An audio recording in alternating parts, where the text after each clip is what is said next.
ঘুরে বেড়ানোর মতো জায়গা খুব অভাব, খুব কম, অন্তত নিঃশ্বাস নেওয়ার মতো জায়গার খুব অভাব।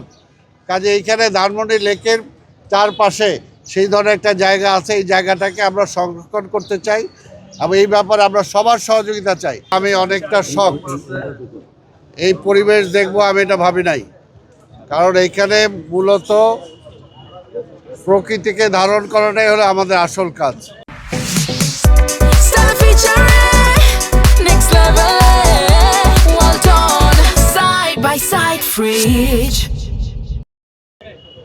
এবং এইখানে যেহেতু লোকজন আসবে, তারা বিশ্রাম করবে, সেটার জন্য হয়তো কিছুটা আমাদের এই যে রেস্টুরেন্ট বা আদার্স এই সুযোগ সুবিধাটা আমরা কিছুটা রাখতে চাই।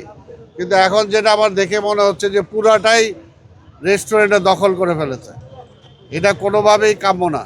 এইখানে যারা বসবাস করে ধানমন্ডি একটি রেসিডেন্সিয়াল এরিয়া এবং সমাজের বিত্তবান, সমাজের উচ্চ পর্যায়ের লোকজন, ভালো লোকজন, বুদ্ধিজীবী, লেখক, সাংবাদিক, বিভিন্ন পর্যায়ের মানুষ এখানে বসবাস করে। কৃষ্টিবান যারা কৃষ্টি সংস্কৃতির সাথে জড়িত, সাহিত্যের সাথে জড়িত। তা আমরা সেই ধরনের একটা পরিবেশ এখানে বজায় রাখতে চাই। সেই পরিবেশটা আমরা ফিরে আনবো ইনশাল্লাহ।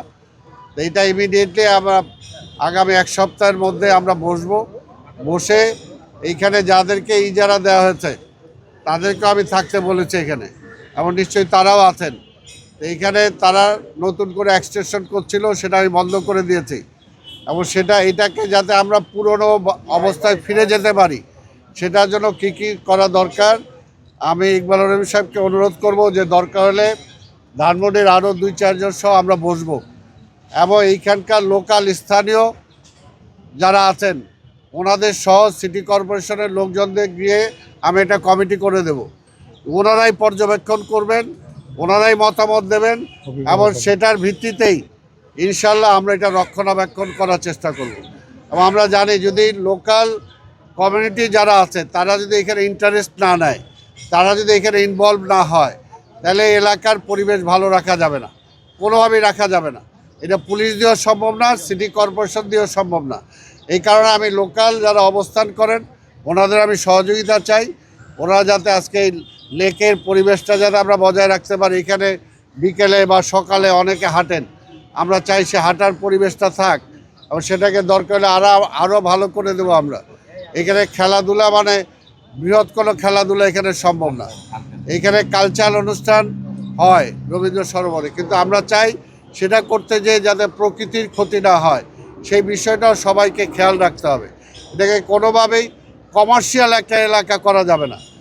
আমার মূল ধরে ঘুরে বেড়ানোর মতো জায়গা খুব অভাব, খুব কম, অন্তত নিঃশ্বাস নেওয়ার মতো জায়গার খুব অভাব। কাজে এইখানে ধানমন্ডি লেকের চারপাশে সেই ধরনের একটা জায়গা আছে, এই জায়গাটাকে আমরা সংরক্ষণ করতে চাই এবং এই ব্যাপারে আমরা সবার সহযোগিতা চাই। যারা ইজারা নিয়েছেন ওনাদেরও সহযোগিতা চাই, যারা এই এলাকায় বসবাস করেন ওনাদেরও সহযোগিতা চাই, যারা এই এলাকায় বিভিন্ন ধরনের প্রোগ্রাম, বিভিন্ন ধরনের অনুষ্ঠান করেন ওনাদেরও সহযোগিতা চাই।